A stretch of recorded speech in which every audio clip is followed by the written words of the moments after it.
Good morning, everybody, and welcome to another episode of Life According to Nikki. You guys, I'm so tired this morning. I am pooped. I'm exhausted. And the fact that I'm recording this in the morning and not 4 o'clock in the afternoon like I normally do is wild. Absolutely wild. I had one of the most productive days of my life yesterday, and I think I'm going to need at least 2 weeks to recover. You know what? Let me give you a little update on how I am, what I've been up to before we jump into the movie section, because I just need you all to know that I can barely move today, all right? There are serious consequences when you have a disability, when you live with chronic pain, and you really exert yourself, you push yourself to do things. Yeah, you can do that, but then you're gonna pay the price. And boy, oh boy, am I paying it today. Oh my gosh. Every part of my body hurts. I want to cry. I'm gonna need to take a hot bath the second I finish recording this. Are we kidding?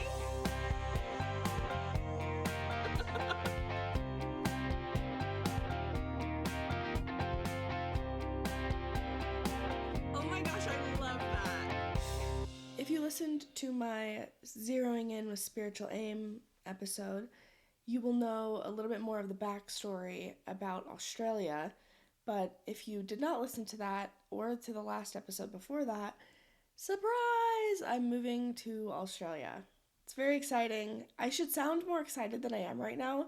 It's just, again, because it's morning, and as you all know, I don't really do mornings, so cut me some slack. I am genuinely excited, but it's also terrifying because this is a very big step in my life, and I have to get rid of everything I own, which I have never done before. So here's the thing. In all my past travels, China, the US Virgin Islands, and Switzerland, I was gone for 6 months for each of those places. And the nice thing was, I was just able to store my stuff either at my parents', or you all know the story with Bethany, being able to take my room. I was just able to keep all my stuff here, and then I only took what I needed, and then I came back. And I had a whole plan of what I was going to do when I returned, because I was still in school. But this time around, it is not like that.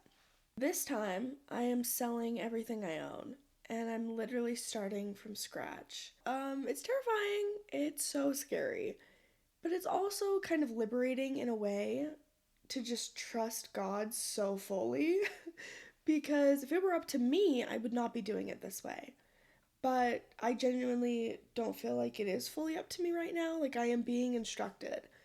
The exact words that I heard in my mind were, plan on not coming back. Which, honestly, can't even think about that. Because the idea of not coming back to Utah, can't think about it. Can't dwell on that. That is way too much. That's too much. It's also too far ahead. And who even knows? Maybe I just need to be in the mentality of not coming back in order to get myself to sell everything. And in a year and a half, you're going to see me right back here in Utah freaking County like I always end up. And I love it here, so it's going to be great. But I don't know, maybe I'll meet some hot Australian man who is so rich and loves me and is respectful and kind and a feminist and all of the things that I'm looking for. Who knows what the next year and a half is going to bring? But I'm really excited to be on this journey with all of you, so you can hear it here first, how genuinely scared I am and how difficult it is to sell everything. Let me take you through the process that I have been through over the past week and a half. I've had to go through every single belonging of mine, which arguably is a lot of stuff. I have accumulated more things than you could possibly imagine because I've lived on my own for 8 years now. And the apartment that I'm living in, I have every bit of furniture in here. The couches, the coffee table, the TV stand, the kitchen table, the bar stools, everything is mine. All of the decorations, and I like to make my places really homey. So there's just so much crap, you guys, there's so much. And then clothes, I got a lot of clothes. And that was probably the hardest part for me this week, was getting rid of my wardrobe. Not because it was, particularly amazing, but because of the sentimental value that these clothes hold. Here's the tough part. When I leave here in January, it's gonna be summer in Australia. So I'm leaving winter to summer. So I don't know how many winter clothes to actually pack. The winters seem pretty mild over there, but I don't know. So that's like the tough part is I need to make sure that I have enough summer clothing to go there, but I also need to keep out my winter clothing for the next 2.5 months here in Utah. Oh, and on top of it all, I'm being kicked out of my apartment at the end of the month. So I really just got a lot going on.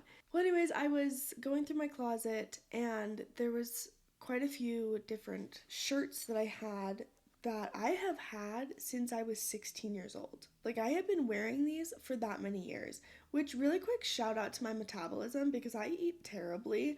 The fact that I'm still fitting into those, that's crazy. That is crazy, especially considering how much body dysmorphia I had in high school, thinking I was the fattest thing on earth. Like, what? What? Girl, she was really going through it. She was so pretty and still is to this day. Anyways, I was going through this stuff and I was crying because I remember so vividly Maddie, my friend who passed away, complimenting me on these particular clothing items. And I just love them so much. They look so cute on me. They're so my style. But it was time, I need to get rid of this stuff. But it was just hard. It was very emotional to say goodbye to these clothes that hold so many memories, and especially now that I have memories with a friend who is no longer here, it just kind of changes the meaning of some things. So that was a heavy day that I had last week. But once we got past that, then it turned into productive mode. All right, I was so determined to get crap done. And yesterday was a big day. I did 2 different trips to DI and I took a trip to the dump. That means I had to load the car up 3 times and I borrowed my mom's van. So this is just van loads full of stuff that I'm getting rid of. All of my possessions. I'm literally leaving nothing behind except for like my yearbooks and mission stuff. Things with sentimental value. But everything else is going. It's all gone. And that was a workout. I'm so tired. And it's just crazy to see me like wiping the slate clean. I mean, genuinely, when I am done in Australia, I will have nothing. I will have what I took with me to Australia, which is what can fit in 2 boxes and a carry-on, and that's it. All my pots, all my pans, everything like that, gone. So that means if I don't find a man in Australia, I think I'm just gonna throw myself a bridal shower anyways. Obviously, I won't call it a bridal shower, but something similar because I'm gonna need bowls. I'm gonna need cookware. I, I'm gonna need household items because they're all gone now. I don't have them anymore. And I think we should start normalizing adult parties for single people in their 30s because that's how old I'm going to be. I am going to be 29, turning 30 years old when I finish in Australia. Just take that in for a moment. I need a second on that. Oh, and I think I'm gonna have to throw a party and beg for everybody to, purchase household items for me. Oh, wow. What a thing to think about. I'm gonna be 30 years old, and hopefully I'm gonna be just so wildly successful, and you'll be able to say that you were an OG before I was making money. Oh, you guys are the real ones. All of you listeners here right now because you're listening with zero incentive. And you listen because you love me. And I love all of your responses that I get in my DMs and my Marco Polos for my friends that comment on all the things. Jackie, shout out to you. You've been awesome this week. She was the one that really took me through cleaning my fruit and the importance of washing it. And I appreciate her feedback on that.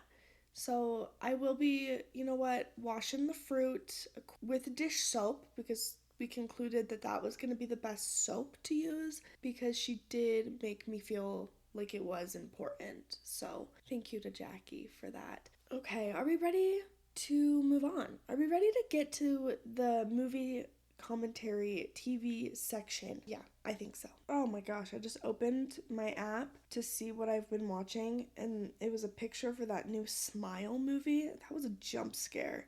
That was so creepy. It was just this man smiling in the most horrific way. Absolutely not. You can guarantee I won't be watching or reviewing that. Anything horror, I'm out. Okay, first up, oh my gosh, we have to talk about this. I watched Challengers.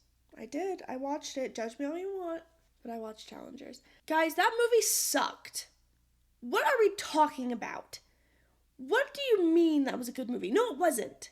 Honestly, what are the reviews on this? I need to look this up right now because I was pissed. I remember looking it up the day I watched it, but I have since forgotten because anything I don't like, it just kind of leaves my mind. 7.1 out of 10. Okay, that feels a little too high for what this movie actually was. This movie was once again a perfect example of good PR. All right, Zendaya can get anybody to go to the theaters. I'm convinced. If Zendaya is in something, we are all as a society convinced that it's going to be good because we love Zendaya. But reality check, everybody. Although she is an incredible actress, doesn't mean that the movies that she is in are incredible. All right? Oh my gosh. This artsy fartsy movie was so stupid. Also, it was incredibly slow.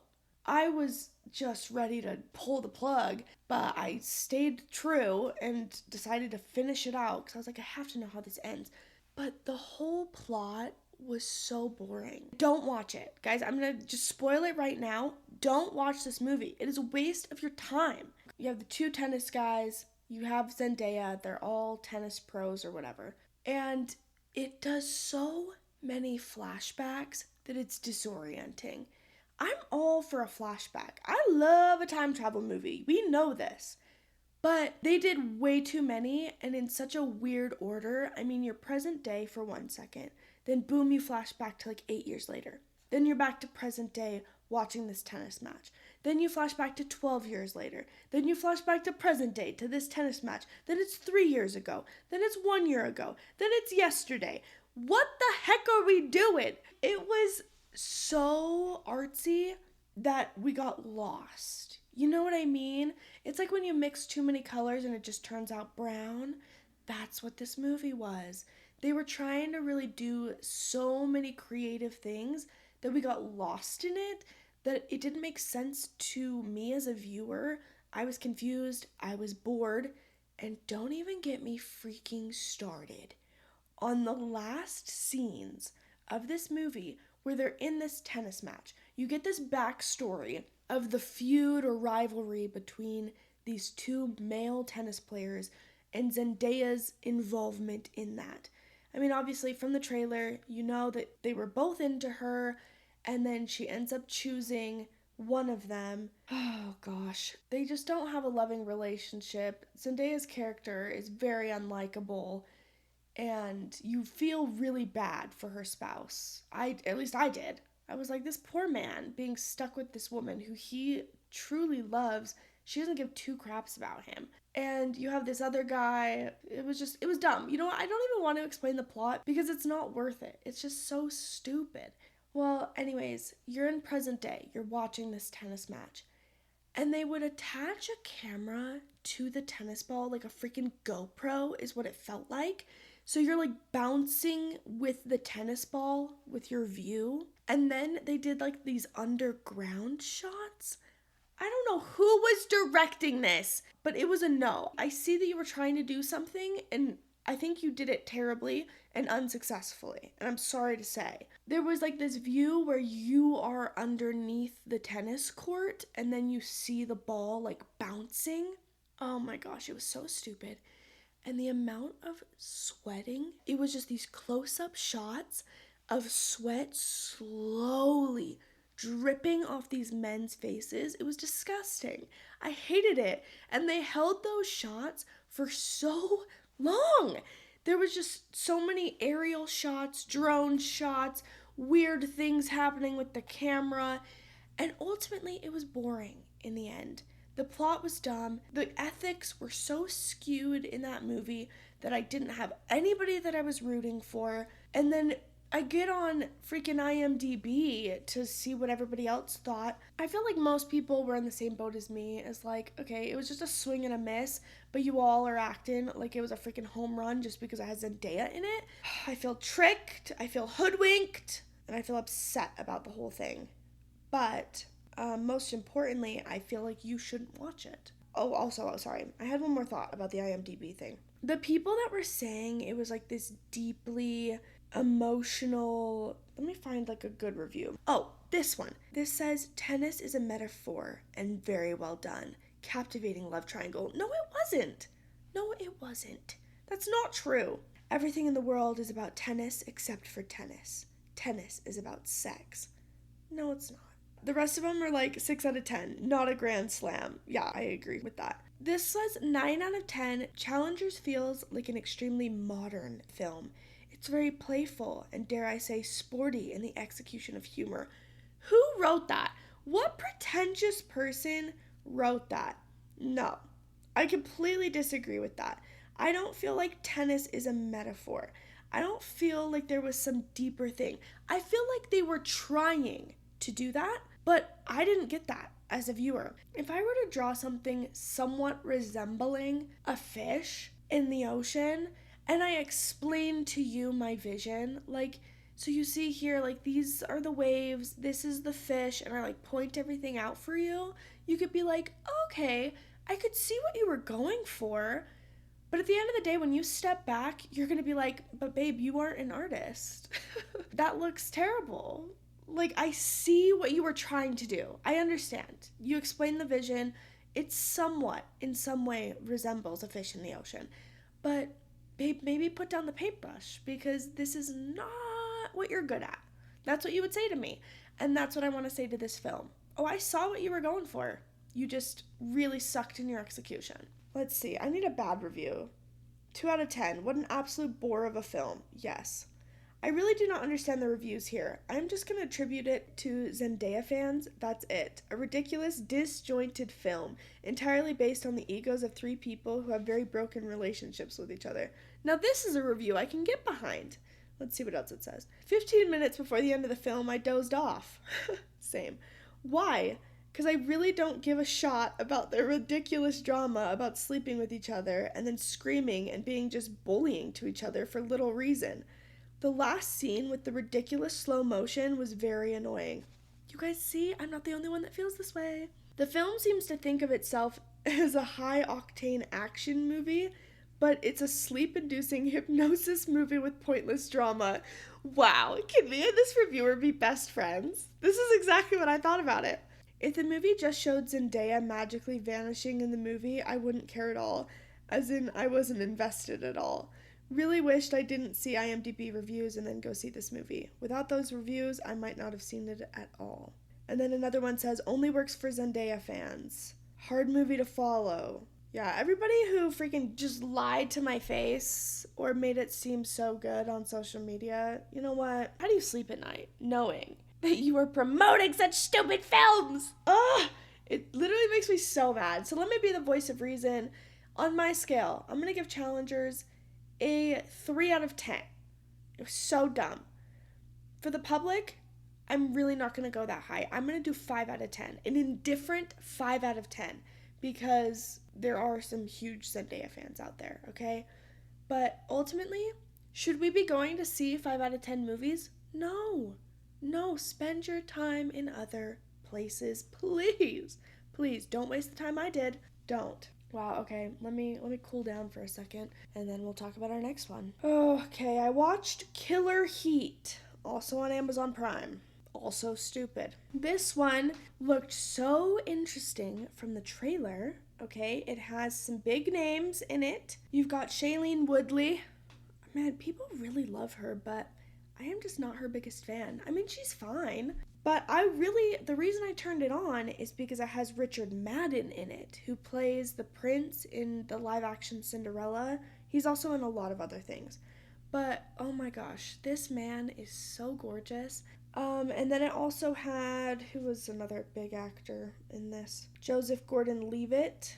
Yeah, it had some big name people in it, but ultimately it was so dumb and a waste of your time. The plot of it was you have these twin brothers, one of them dies by falling off a cliff, and the wife hires a private investigator because she believes that he was actually murdered. And then, of course, it's got the whole Knives Out thing where it's like this mystery of wait, what? Who murdered him and what really happened?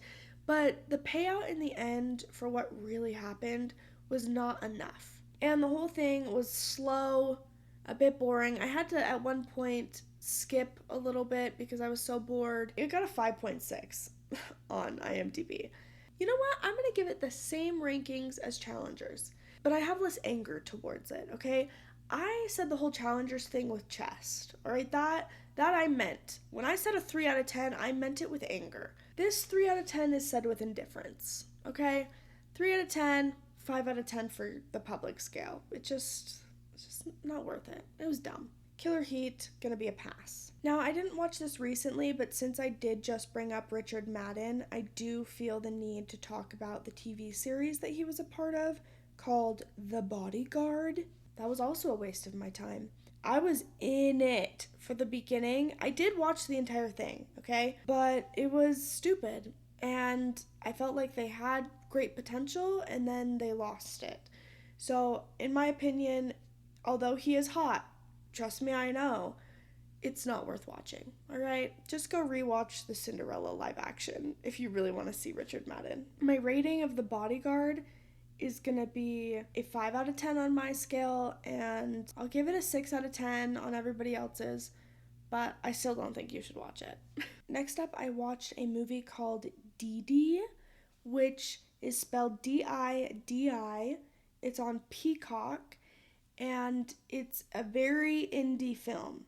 Okay, it is not your typical theater film. It won the Sundance Film Festival, and it's about a 13-year-old Taiwanese American boy just living life. So it's literally like you just enter his story, and it's the summer right before he goes into high school. And you literally just get that summer. That's the only part of the movie. You just enter in at the beginning of summer, and then you end once he begins school.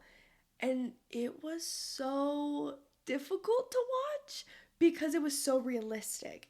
It was honestly really well made. I totally understand why this won the Sundance Film Festival. It felt so real. It felt like I was watching a 13-year-old boy figure out life, and just the struggles that come with that, with feeling like nobody likes you. And it's based in 2008, so he has MySpace and the very, very beginnings of YouTube.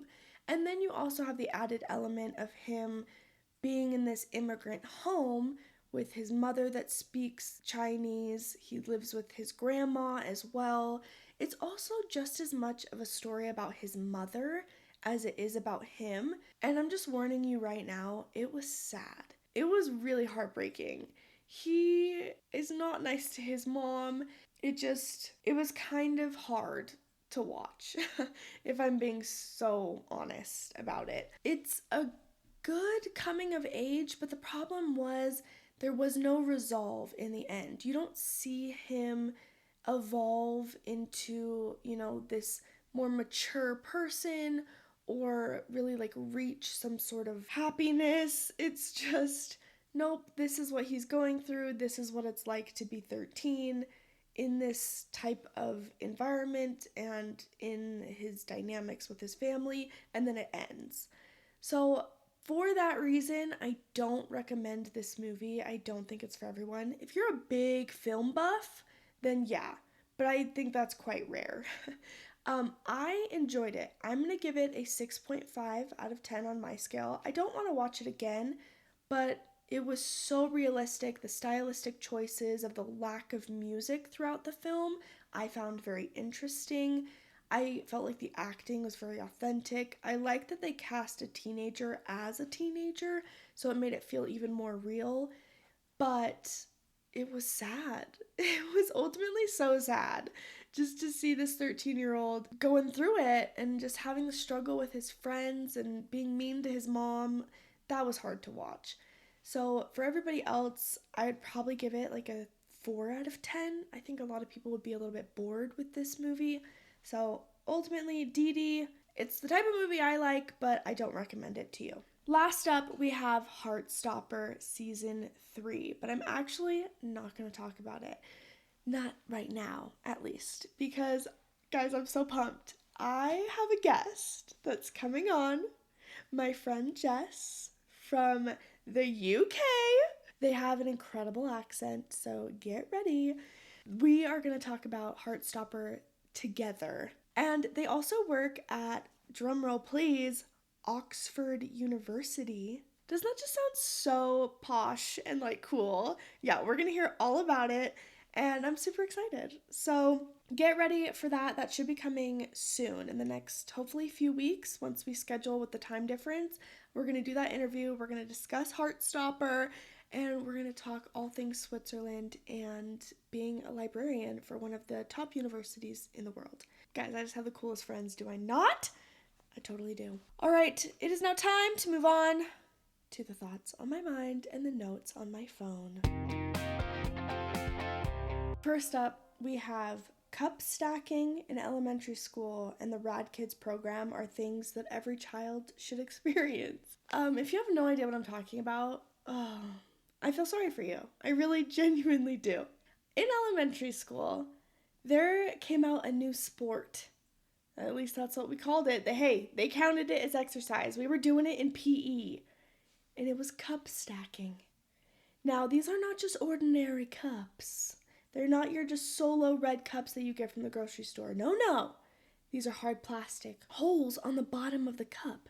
So that way, when you stack them together, the air is released so they slide together easier. They have a nice grip on them. I don't know. They were just like the perfect cups.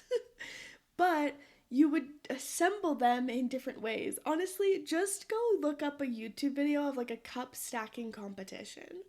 Guys, I was convinced I was gonna go to the freaking Olympics for this. I was obsessed with cup stacking. I wanted the whole set. I begged my mom to get me some cups, and I would practice all the time. I loved it. It was my life for a while. It was my full-time job. I really enjoyed doing the different patterns. So basically what you do is you have a timer and you have a stack of cups, okay? So you have to get those cups unstacked and then you have to stack them up. So in like a pyramid format. So like, 6 cups on bottom, then 5, then 4, then 3, then 2, then 1.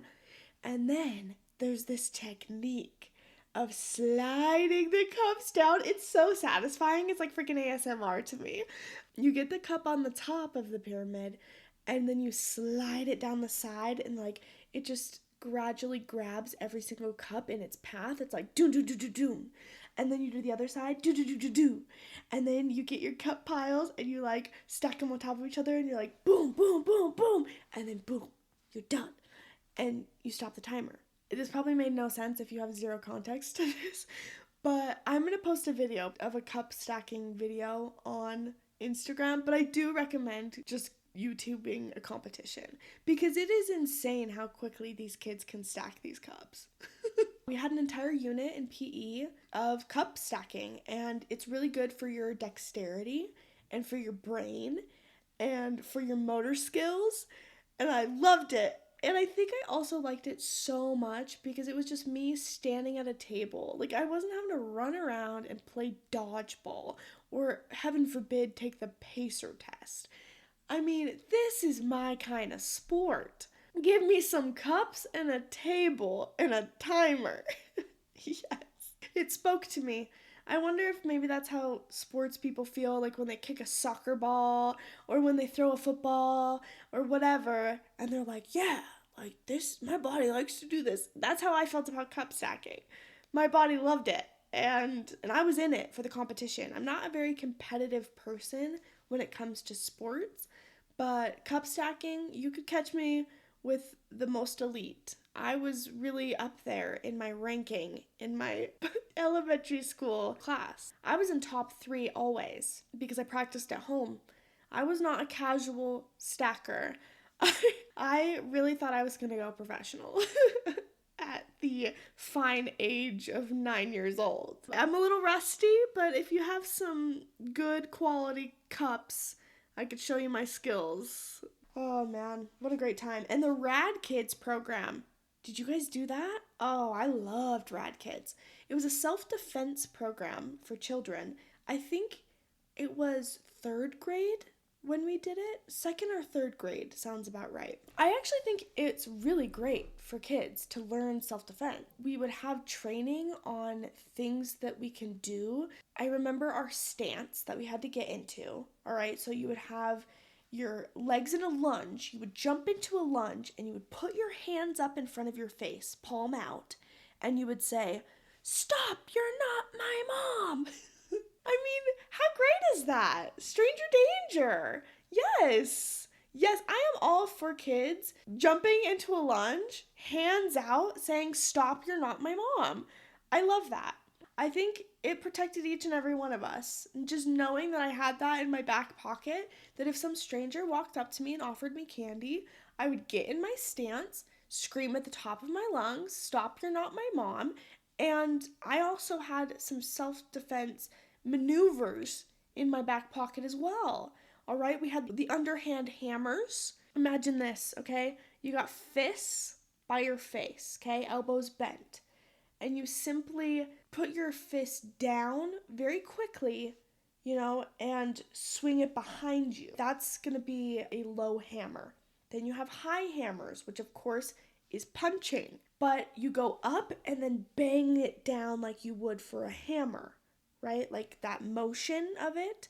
So you go elbow up to your forehead, and then the hand comes up like a hammer and down on the face of your assailant. So anyways, we did the upper hammers, the lower hammers, we did kicks, we did all sorts of things, and then we also learned, to have a code word as a child, that if someone is coming to pick you up from school, they have to say your secret word for your family, so you know that this person was sent by your parent and not some random stranger trying to kidnap you. Oh, I felt so safe. I really did. And we also had gun safety. And then at the end of the course, you learn all these self-defense skills, you learn all this stuff, and they have someone from the fire department come to the school, and there's a presentation. All of your parents come, and you get to show off all of your skills. So you have the person from the fire department, and they have on those padded suits. Pretty sure it's the same type of suit that they wear for the dogs training, the dogs when they go and they bite them. Yeah, I remember it being so padded and huge. The parents were all sitting there on these little stadium seats, and one by one we got to go in the gym because we're all lined up in the hallway, and you get sent in for your demonstration. So you walk in, and there was a course that you followed. So the first thing that you did was you had this stranger who was the fireman in the big padded suit and a helmet, mind you, helmet with a guardrail on it, all right? It was like a freaking hockey thing. He comes up to you and he says, "Hey, do you want some candy?" And then you get in your lunge, you put your hands up and you say, "Stand back, you're not my mom." And then he tries to grab you and you try and run, and then once he catches up to you, he would literally grab you, and then you had to show off your self-defense skills. And I don't want to brag, but the firefighter went up to my mother and my mother alone when the entire thing was done and reassured her that I would never get kidnapped, because he said I was like a blender in his arms. I was kicking, I was screaming, I was doing my hammers all over the place. This man didn't stand a chance. I was not getting taken. I literally was hitting him all over the place, wiggling my whole body. And at one point, because they taught you how to dead weight yourself, He goes to like pick me up and I like plummet to the floor, just like dead weight. And then once he goes to grab me again, I like start buck kicking. Yeah, I was so there for that demonstration. I was so excited to show my parents all of my skills, and hey, it all paid off because he went up to my mom and said, "Yeah, you don't gotta worry about her. Yeah, she was terrifying." I have never felt more proud of myself than when I was 8 years old and my mom told me that, I had real skills out there. So, anyways, RADkids, I don't know if they're still doing it, but I think they should. They should bring it back if it's been gone because I learned a lot of valuable things from that. And honestly, genuinely, I was able to walk around with more confidence as someone who was really short and small and know that if someone comes up to me, like I'm screaming, I am punching, I'm doing everything I can to make sure I'm not napped. So shout out to Utah County RADkids program. Hope you're still doing well and saving kids everywhere. This note is simple. Little Debbie's isn't hitting the same. Little Debbie's meant so much to me when I was a kid, and I love Little Debbie's. But I don't know, in recent years, I don't know if the quality of product has gone down or maybe it's a me problem, but yeah, I'm gonna say no to Little Debbie's. Like, they're just not catching my attention at the grocery store. I'm not craving them like I used to. They're just not the quality that I grew up with. And I think that's unfortunate. So maybe I should invite Little Debbie to the table. Maybe Big Debbie? I don't know. She might have more say. But I'd love to discuss what's been going on. What's happening? Why are we not good anymore? Those cosmic brownies that I used to be feral for? I had one recently. It was one of the most disgusting things I've ever tasted. And I swear on my life that's not how it tasted when I was a kid. Like, I really do think the quality has changed. I don't think it's just me. And I think we're all being gaslit. Do you guys want to know my Roman Empire? I think about this so often. I'm going to post it on the Instagram, but I also just think you should Google it.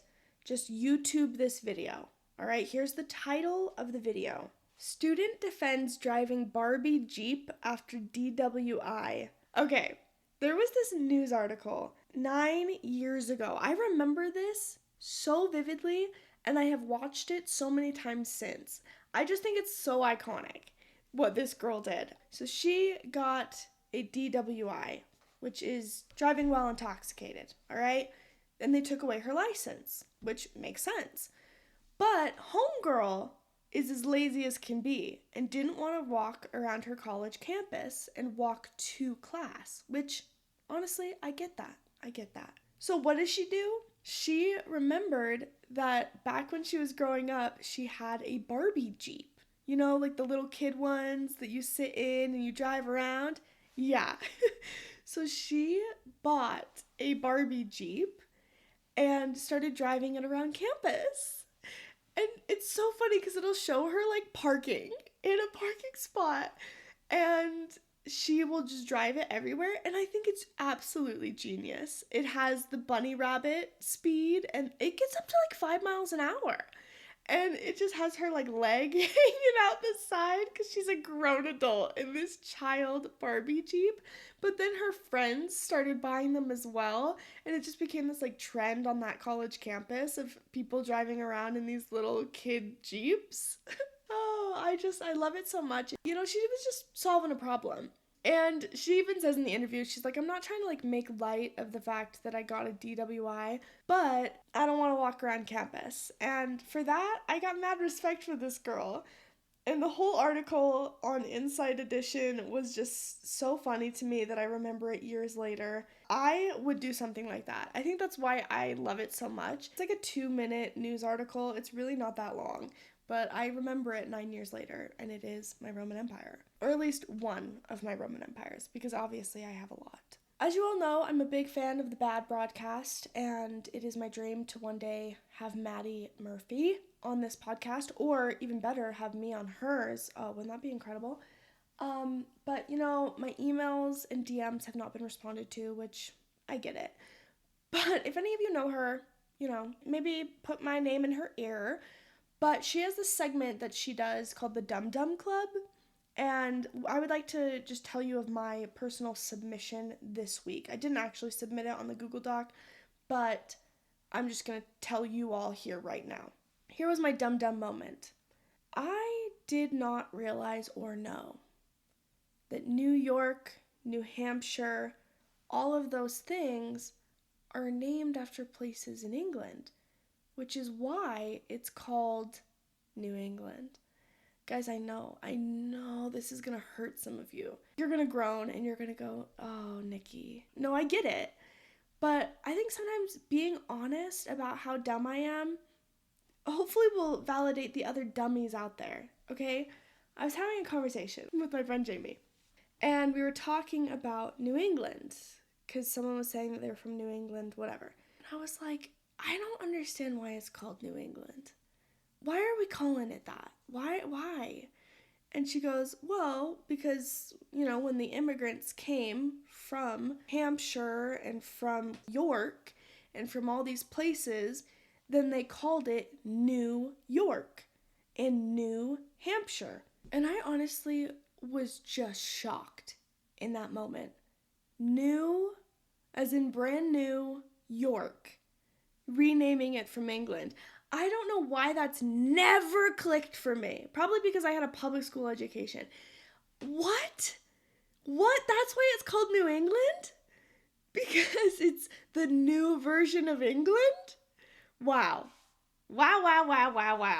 I felt really dumb, but also so happy to finally understand something after all these years. I just thought that's what we called it. I thought New York was just New York. Like, I've never really broken down the words, to be like, where did this come from? How does this relate to England? I didn't even realize that there was a city in England called York.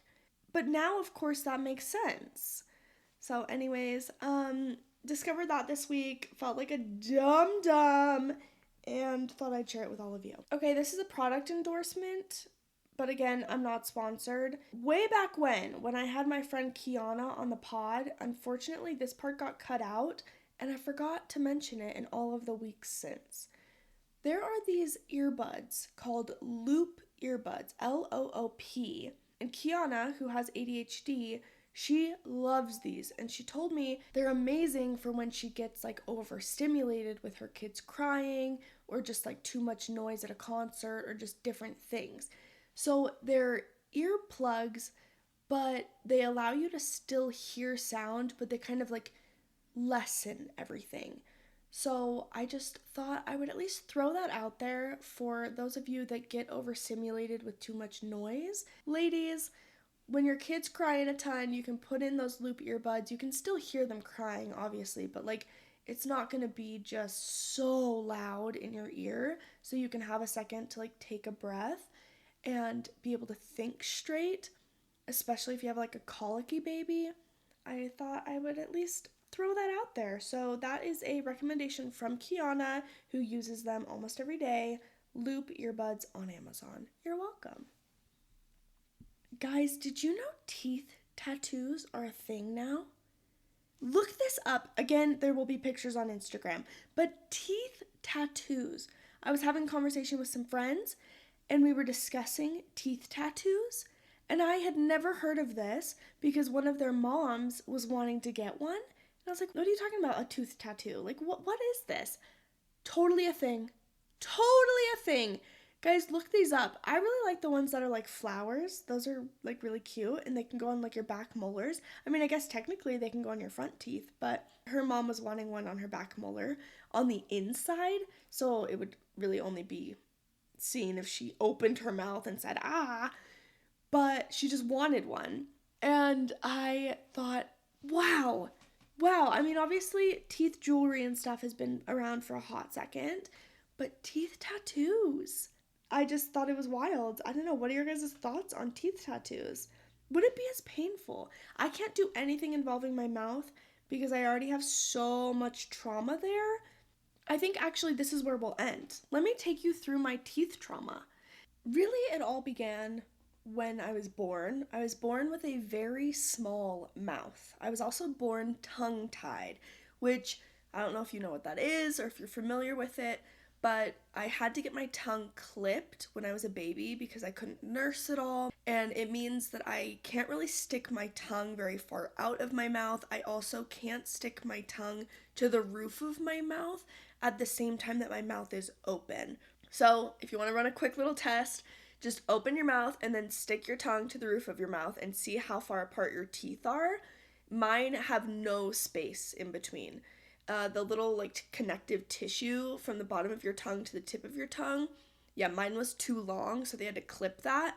And then my tongue is also entirely flat. It's not pointed like most tongues. So I have just had mouth problems literally since birth, okay? But in third grade is when I started having my teeth problems. So my teeth were growing in really badly, and especially my front teeth, they were worried about those. So I had my first procedure of getting my teeth pulled. I believe it was in second going into third grade, if I'm remembering the timeline correctly. I had 4 teeth pulled the first time, and it took 3 hours to pull 4 teeth because I was so scared, and they just couldn't get me to calm down. So they would numb me. I was so scared of the shot, the numbing, just everything about it freaked me out. So they would numb me, but then I would get so scared and so freaked out. And then the dentist obviously has to see other patients, so he had to like keep leaving and then coming back, and then the numbness would wear down. And so it was very traumatic my first time. It was a lot of tears, and it was my baby teeth that I was getting extracted. I actually never lost a tooth as a kid. I only ever had them pulled. I don't remember one time losing a tooth like my friends. I went to the dentist and I got 4 teeth pulled. Then a short while later, I had another 4 teeth pulled. And then my front 4 teeth came down and they were really bad. So I got braces put on starting in third grade on my first front 4 teeth. And I had braces from third grade until 10th grade. 7 years I had braces, okay? My mouth trauma is severe. Not only did I have those first 8 teeth pulled, but then they were like, okay, your mouth is way too small. We need to put in a palate expander. So I got measured, went to the orthodontist, blah, blah, blah. I go in to get the palate expander. I believe this was like 3rd or 4th grade. And it doesn't fit. So they decide, okay, you know what? Instead of doing a palate expander, let's just pull 3 more of her baby teeth, cut into her gums, and then pull out her permanents. So had that procedure done, and I had to go under for that one. So that one was actually a little bit better because I wasn't awake during it. It was being awake while they pull it out and having all the noises and the smells and stuff. It was just so difficult for me. So they did that. Then I got on a full set of braces, and then my mouth was still so small. So then they pulled, I think my final procedure that I had was pulling 3 additional teeth. Because I remember the total number was 17 teeth pulled, was how many I had. And it was very traumatic. Thank you very much. I had just, every time I went to the dentist, like, I just felt like every time I went, I was getting my teeth pulled, and I hated it. I hated everything about it, and it was so scary, and the numbing shot, I didn't like it at all. And now, as an adult, because you're probably thinking like, geez, that's a lot of teeth. Okay, you do lose all of your baby teeth, which is 20 teeth. On average, a grown adult has 32 teeth, including their wisdom teeth. So if you're not including the wisdom teeth, it's going to be 28. A normal child has 20. I have 24. As a grown adult, I have 24 teeth. So my mouth size is very small. Dentists make comments on it, like, and if I like were to open my mouth and, for you to see, everyone is so shocked with how small my mouth is. It is incredibly tiny. And my tonsils are ginormous. It makes no sense. I got strep so much as a kid. I've just had so much trauma with my mouth with it being so small, getting like the cameras and stuff to take those x-rays when I was little, the camera was like always too big to fit in my mouth. And then with my tongue, because I can't move my tongue like normal kids, it doesn't move to the side, it doesn't move up, all that stuff. I would always gag with the camera in my mouth. It was just always traumatic. I hated going to the dentist, and I still do. I still get like really, really clammy and nervous when I go to the dentist. And anyways, 7 years of braces, 17 teeth pulled, and that's not including my wisdom teeth, by the way. I was lucky with my wisdom teeth because they didn't come in before my mission, so I actually had my wisdom teeth removed after my mission, and that was the best dental experience that I had had in all of my years. We went to the wisdom teeth guys in Utah. Shout out to them. Maybe I'll tag them. Maybe they'll sponsor me or something. I was in and out. The person who did my IV was phenomenal because I also have tons of problems with my veins and with my blood. I have a blood condition. I've got like weird medical problems. So they were great, and I had like very little swelling. Yeah, my wisdom teeth, not bad. But before you jump to jealousy, just hold off for 2 seconds, because my dental trauma did not end with my wisdom teeth, okay? I feel like the pinnacle of worst case scenarios did happen to me personally when I was in China. My back molar had been giving me problems for about a year and a half. I had been having issues with it. I had had 3 different fillings on it. I got a filling before my mission. My tooth was having problems when I was on my mission, so I went to another dentist. He took out the old filling, put in a silver filling, and then it was fine. Came home from my mission, and the dentist was like, whoa, why in the world do you have a silver filling? I need to take this off. It's already cracking. So they take off the silver filling, put on a new filling. My tooth is just not handling any of this well. I end up not being able to eat on that side of my mouth for literally a year. But I was so scared to go to the dentist that I was like, you know what? I can deal with not eating anything hot or cold or on the right side of my mouth. Like, it's fine. Well, let this be a lesson to you all. Do not go to another country, especially do not live in another country if you have a dental problem. Do not get on a plane with a toothache or with any sort of nasal problem or earache, okay? Because I'm telling you right now, that is the worst thing that you could do for yourself. Well, I was living in China and I was having my tooth pain, but I had to get on a flight to Hong Kong. And on my flight back from Hong Kong, I felt a pop in my tooth. And it was by far one of the most excruciating pains I've ever experienced in my life. I was crying. I was a mess. It hurt so bad.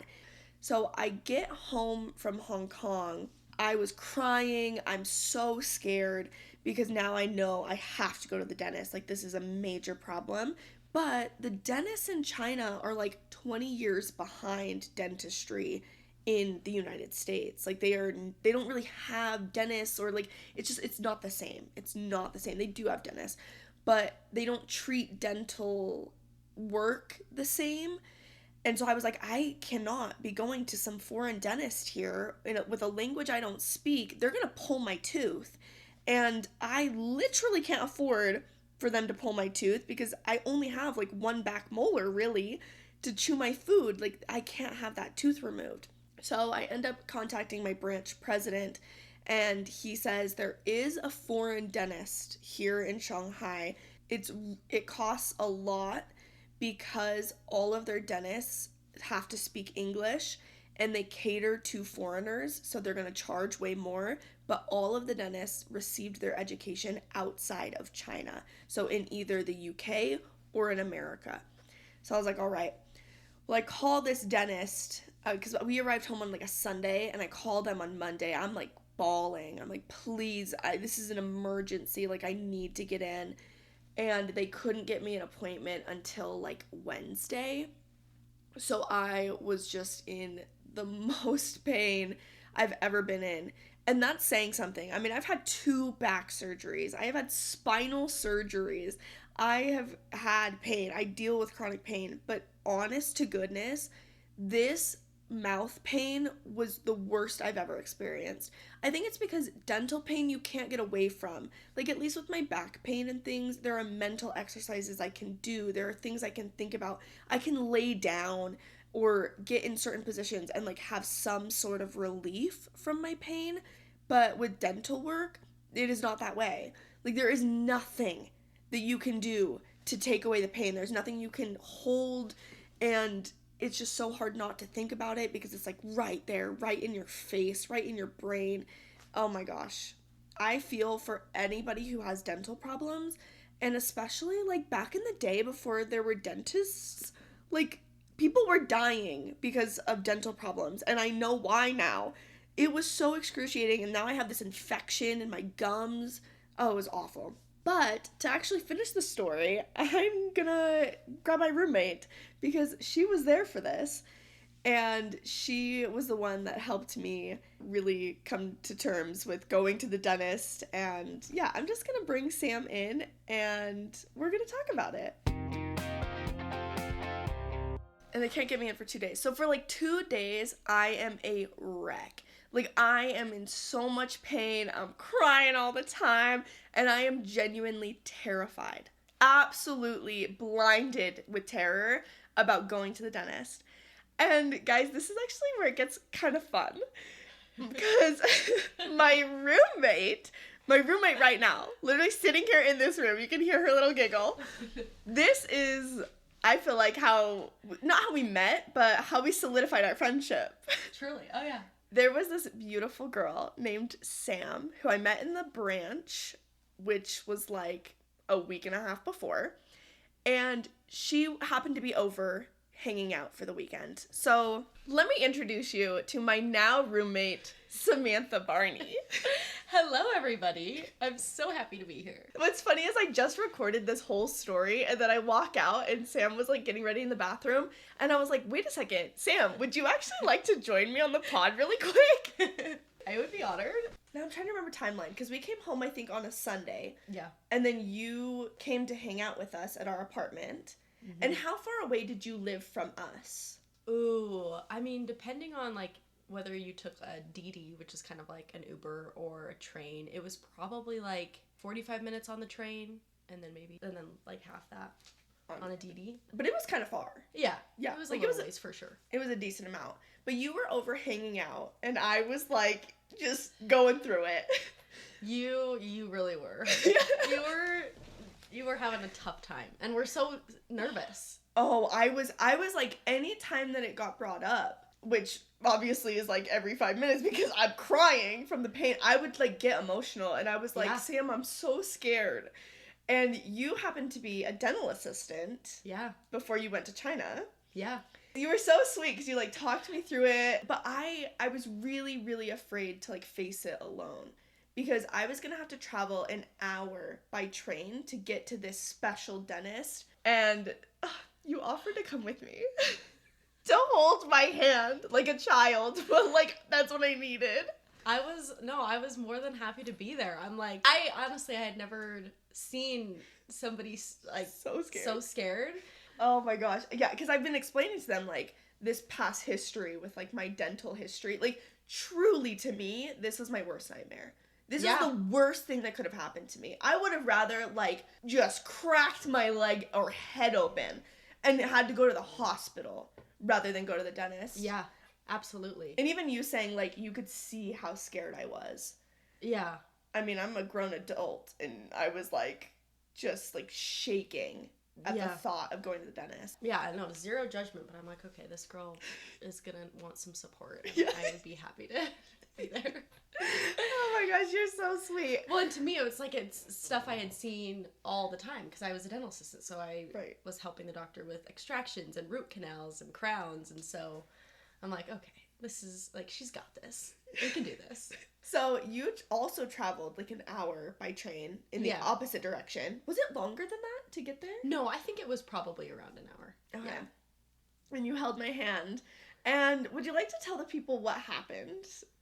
when when I was there.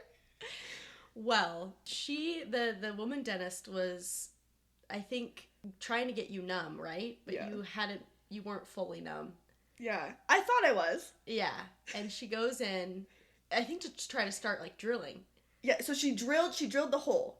Uh-huh. And I was fine with the drill of the hole. She goes to take out the nerves. Nikki screams. But, like, I think that that's the biggest understatement in the world. The noise that I produced, like... Yeah, it was pretty high-pitched and pretty loud. Literally, I felt this woman, kindest woman ever, but I felt her grab my live nerve from my tooth. I felt that in my whole body. This live nerve just being, like, grabbed by a metal, like, extraction thing. I can't even express to you, like, what that felt like. It was like I got struck by lightning in that moment. Yeah, no, I mean, that pain is no joke. Like, if you haven't ever had, like, a root canal or any, like, nerve, tooth pain, it is not something anyone, even the toughest people, are gonna have a reaction, and they're gonna be talking about it because it is gnarly. Oh, so, but, like, I don't know what happened in my body, but, like, the noise that I produced when she grabbed that nerve and I felt that was so high pitched, you guys. Like, dogs everywhere with their heads popped up because it was something internal. Like, my soul left my body. Like, that wasn't my vocal cords making that noise. That was my soul, like, crying out. So, like, I scream in, like, the most inhumane way, and everything stops. Like, so then the dentist literally, like, her hands, like, went up, and she, like, swears, and she's like, ah! And so, like, she screams, and Sam, I have, like, a death grip on Sam's hand. Oh, man. And then I was, of course, more terrified, because I was like, oh, no, like, don't touch me. Right. So then she has to numb me to just... She even said, she was like, I mean, you're, like, as numb as you can be for your body weight. And I was like, I'm gonna need more. Like, yeah, like, do not let me feel an ounce of this anymore. So I think she gave me, like, absolutely to the top legal limit that she could give me. Yeah, she just kept going and going with the surges. To the point that the entire half of my face was paralyzed. Yeah. I have a picture. I look like Motherboard from Cyber Chase with Sam. I'll post that picture on the Instagram. But, like, literally, like, I can't, my eye, every part of my face, I can't move it. Like, and it was, like, drooping. But you know what? I didn't feel the rest of the procedure after that. Thank goodness. You were so strong, though, Nikki. You really were. Like, thank you. You're like, you were so brave. Like, I was 20 years old. Like, but honestly, I needed the mental support. That meant so much to me to have you come all that way. I mean, we had only known each other for a few days at that point. Yeah. And the fact that you were willing to travel all that way in a foreign country, like, literally to hold a stranger's hand because you, like, saw how scared I was, like, it just means the world to me. And feel so blessed to be, like, surrounded by people that are so kind and so willing to give of their time, their talents, like, their comfort. And it is not limited to, like, Utah. Like, I have been so privileged to find that everywhere around this planet. Like, I have been able to find people who can be there for me, because I think it's hard when you're single. You feel so lonely. You have to face so many things alone. Oh, totally. And so to have you be there for me, I love you so much. I love you too. And honestly, it was it's such a cool memory that we have together. Yeah. And, like, I was more than happy to do it, so. And now we've lived together for, like, almost 2 years. Isn't that such a cool little meet cute? I love when people would ask, like, oh, how'd you and Sam meet? Because we're both, like, blonde hair, blue-eyed Utah girls. And we were like, oh, we met in China. Yeah. And so random. Of all the places. Right? Oh. Yeah. And But no. Well, and I'll just say too, like when I first met Nikki, it was my first Sunday in Shanghai. I had just gotten there like 2 days ago. I had come with one of my best friends, Allie, but we got to the ward and you just like came right up to us and said hi and was like the first really friendly, warm person I had met there. So anyway, you were a huge blessing and to me too there. So. It was meant to be. And I actually was roommates with Allie at one point as well, who I also met in China. It's just, God is so good, and he just provides me with all the people I need, and yeah, now we've been roommates for years, and you're about to get married. Yes, it's nuts. Less than 2 weeks. So exciting. So crazy. Having the love of your life must be nice. Someone to hold your hand through the hard times, but hey, I'll always have you and my friends. I got you, girl. Thank you. So anyways, you heard it here. You know, this fear is still ongoing of the dentist. With that root canal, I had to go back to the dentist every single week for a month to get all of it taken care of, because when she had like drilled the hole, there was no blood. Like the blood had gotten and the infection had gotten into my gums. So then I had to like go get a treatment. I had to get the crown. It was a whole process, cost $3,000. But in the end, we made it. I now have a prescription of Valium anytime I go to the dentist, and I can't. Yeah. I hate going to the dentist, even though I have a great dentist. But yeah, you know what? I think we'll end the pod there with my ginormous fear of the dentist and the fact that I personally will never be getting a tooth tattoo or veneers or anything having to do with me opening my mouth in any capacity. If someone's going to be inside there, don't count me in. Thank you so much for listening to my thoughts on life. Actually, Sam, would you like to close us out? Sure. Thanks for listening to our thoughts on life, because this has been Life According to Nikki. Thanks, Sam. All right, you can go get ready for your day now. Okay, that was so fun. Right?